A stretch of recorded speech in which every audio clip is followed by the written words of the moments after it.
Izinkan terjadi, percayalah itu menjadi door opener, menjadi pembuka pintu untuk kita mengalami mujizat yang lebih besar lagi.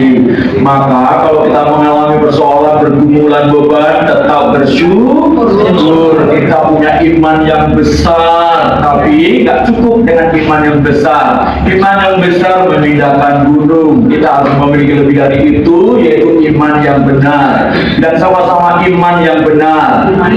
Iman benar. Meskipun kita berdoa tapi gunung persoalan nggak pindah, kita itu adalah gereja yang disukai orang dalam situasi yang tidak nyaman sekalipun.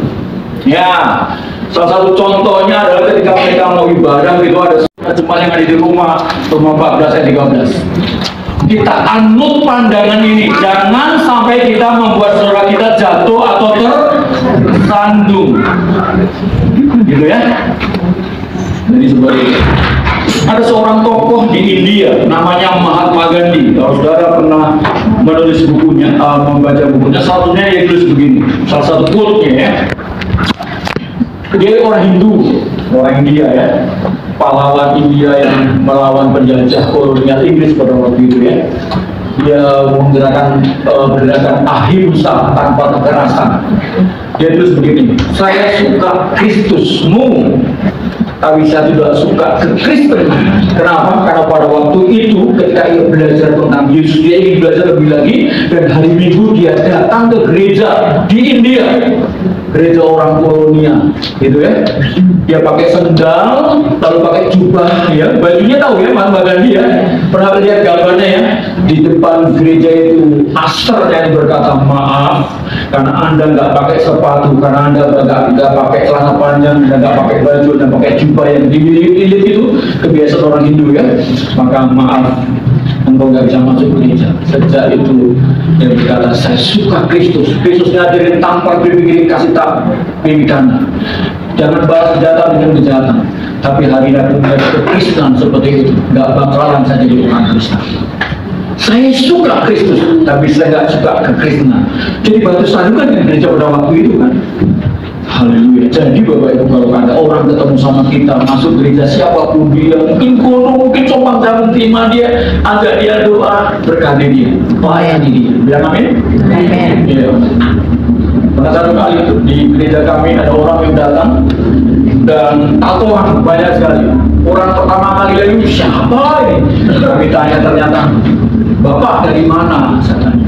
Saya dari kapal seberang Sandar di Cilegon. Saya cari di Google Map gereja yang paling dekat, dan diarahkan oleh Google itu gereja yang ada di Rangkas. Padahal di Cilegon ada juga di gereja, tapi tidak tahu Tuhan itu tunjukkan oleh Google Map yang dia cari gitu ya. Karena Sandar, kapal saya di sana gitu ya. Dia datang ke gereja di Rangkas. Saya bilang, Tuhan berkati Bapak, sukses selalu. Kalau kita negatif tinggi, tatuan jangan-jangan mau rampok mau apa gitu ya, layani saja. Iya, puji Tuhan. Gereja Tuhan jangan sampai jadi batu sandungan ya. Jadi 3 hal disukai semua orang. Mari kita sama-sama bersekutu. Katakan bersekutu. 2, melayani. Lalu bersaksi. Katakan amin. Lihat tangannya semuanya ada M, seperti garis M. Ada yang nggak seperti M tapi huruf lain, S atau O barangkali. Iya, rata-rata memiliki yang kanan kiri itu M. Ada yang tidak memiliki M sih memang, tapi sangat kecil sekali persentasenya, nggak sampai 5%. Oke. Jadi pada zaman dulu gereja-gereja tradisi di Eropa terutama,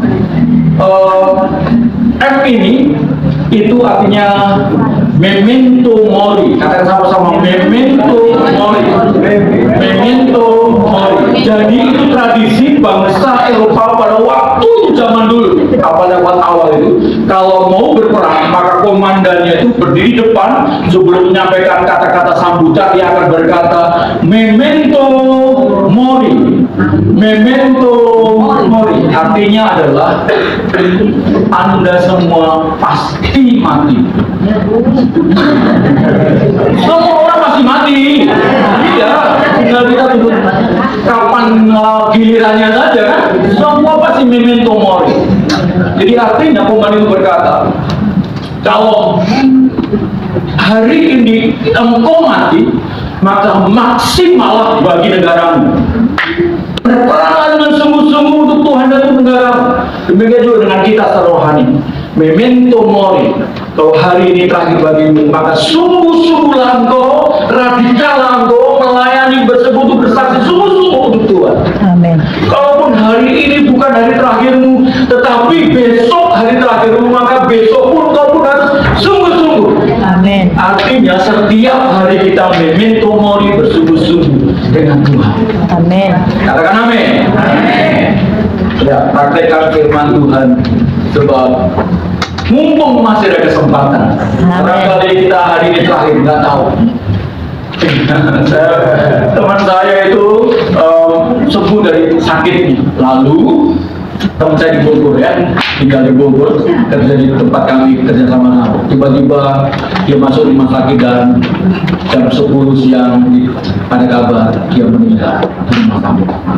Dan tinggi. Nggak ada yang apa ya, menduga sama sekali. Ya, waktu ini sempit. Kalau kita masih punya kesempatan untuk bersekutu, untuk melayani Tuhan, bersaksi demi Tuhan Yesus, maka lakukan dengan sungguh-sungguh. Siapapun kita, tiap-tiap orang memiliki kasih karunia dari Tuhan. Amin. Ya, amin. Amin. Paling tidak kita punya satu talenta untuk melayani Tuhan. Sehingga kita semuanya disukai semua orang dan akhirnya gereja ini, tempat ini, gedung ini penuh dengan jiwa. Amin. Tuhan Yesus berkati. Bilang kanan kiri selamat mempraktekkan firman Tuhan.